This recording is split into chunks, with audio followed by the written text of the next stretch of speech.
Cláudio Castro achou que era mais um dia comum de reuniões e discursos no Centro Integrado de Comando e Controle do Rio.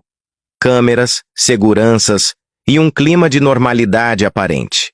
Mas o que ele não sabia era que, do outro lado de Brasília, uma bomba política já estava prestes a explodir. Quando a ministra Maria Isabel Galotti divulgou seu voto no Tribunal Superior Eleitoral, o silêncio virou choque. Cassação confirmada. O voto foi devastador. Galotti não poupou palavras. Disse com todas as letras que Castro estava no centro de um esquema de abuso de poder político e econômico nas eleições de 2022. Um esquema que usou dinheiro público, cargos fantasmas e estruturas do Estado para alimentar uma máquina eleitoral. E foi ali que o castelo começou a rachar.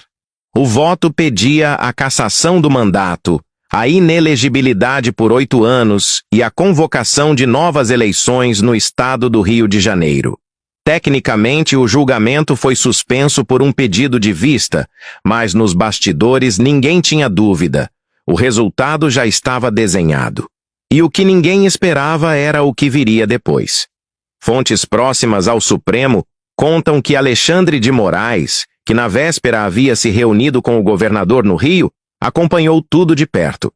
Naquele encontro, a pauta oficial era a Operação Contenção, a mesma que deixou 121 mortos em comunidades fluminenses. Mas o clima nos bastidores era outro.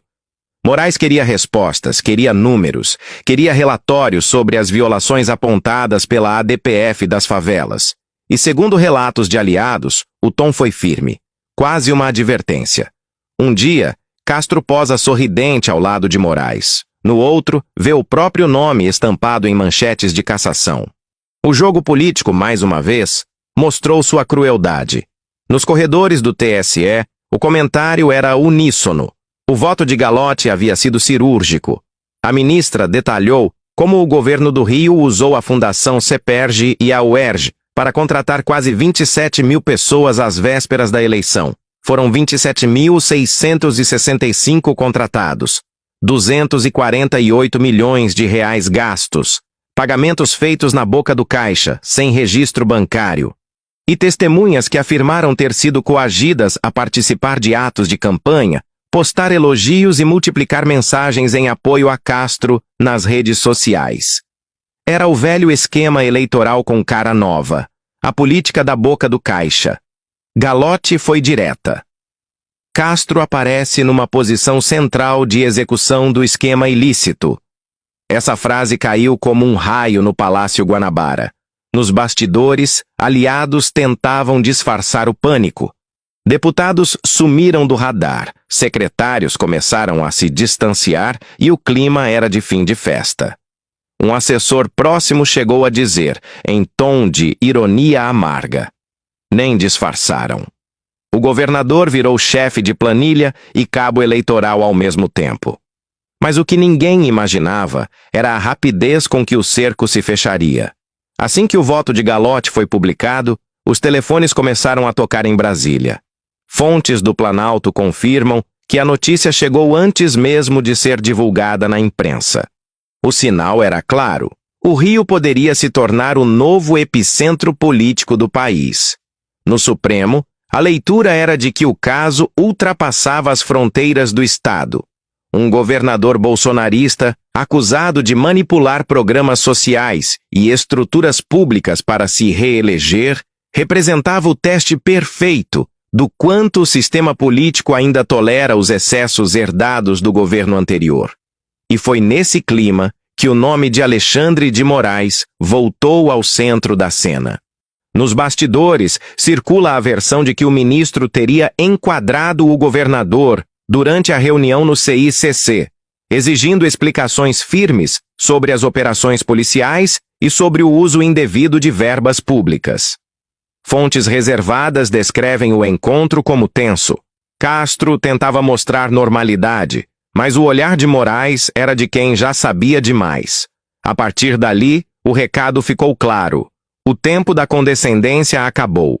Em Brasília, interlocutores próximos ao TSE afirmam que o pedido de vista não foi sinal de dúvida. foi apenas questão de protocolo. O voto da relatora foi considerado arrasador, e entre ministros, comenta-se que a cassação é praticamente inevitável. Enquanto isso, no Rio, a cena beirava o desespero. Fernando Neves, advogado de defesa de Castro, tentou uma comparação inusitada.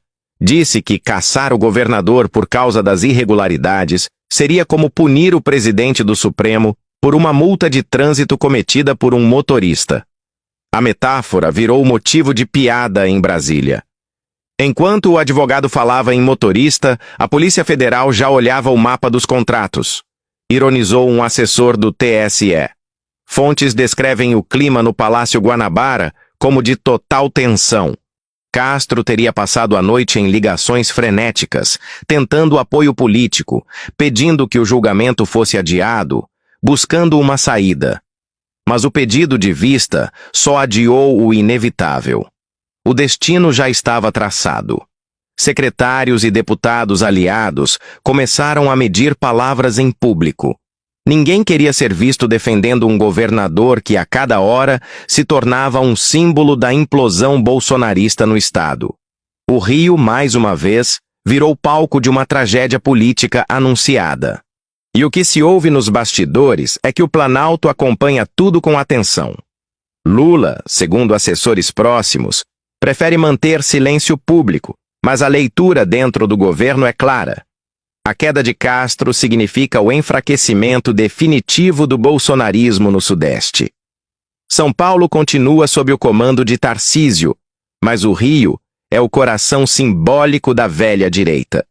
Se Castro cair, o bolsonarismo perde não apenas um aliado, mas um território estratégico, uma vitrine de poder. Dentro do PT, há quem diga que essa cassação será o início de uma nova fase de recomposição política nos estados. Um reequilíbrio das forças depois de anos de domínio conservador. Nos corredores do Planalto, comenta-se em tom reservado: Castro virou o símbolo do colapso moral do bolsonarismo. E há quem veja nisso algo maior, porque a cassação de Cláudio Castro não é só uma decisão jurídica. É o reflexo de um país que tenta, aos poucos, virar a página da impunidade política. O recado que sai do TSE é direto. Não haverá mais espaço para esquemas que usam o Estado como máquina de campanha. Mas o que ninguém sabe ainda é até onde esse processo vai. O entorno de Castro tenta reorganizar a defesa, mas o isolamento é evidente. Até aliados históricos do bolsonarismo fluminense já evitam defendê-lo publicamente. O ex-presidente, em conversas reservadas, teria manifestado irritação com o erro de amadores cometido pela equipe de Castro na Ceperjó. Nos bastidores da direita, o clima é de derrota e desconfiança. Deputados estaduais bolsonaristas temem que novas investigações atinjam seus próprios mandatos. O Ministério Público, segundo fontes, já avalia desdobramentos civis e criminais do caso. Enquanto isso, o TSE segue analisando os detalhes do voto da relatora. Técnicos do tribunal apontam que há evidências sólidas de uso irregular de recursos e coerção de funcionários públicos, elementos suficientes para confirmar a cassação sem margem de dúvida. E no Supremo, o silêncio de Moraes é o mais eloquente dos gestos. O mesmo ministro que supervisionou operações contra o crime organizado no Rio, agora observa, de longe, o desenrolar de uma operação política que pode redesenhar o mapa do poder no Estado. É simbólico. O governador que tentou controlar o crime agora tenta controlar o próprio destino. Som de sirenes imaginárias. Flashes de câmera. O martelo simbólico do tribunal ecoando nos bastidores. A casa caiu. O pedido de vista adiou o desfecho, mas não mudou o roteiro. O voto de Galotti já está dado. O cerco político e jurídico está fechado. E o que se ouve nos corredores é que não há mais espaço para recuos. Castro pode tentar ganhar tempo, pode apelar, pode discursar, mas o relógio já corre contra ele. O Rio, mais uma vez, está prestes a ver seu governador cair. E com ele, uma estrutura inteira construída sobre promessas e favores.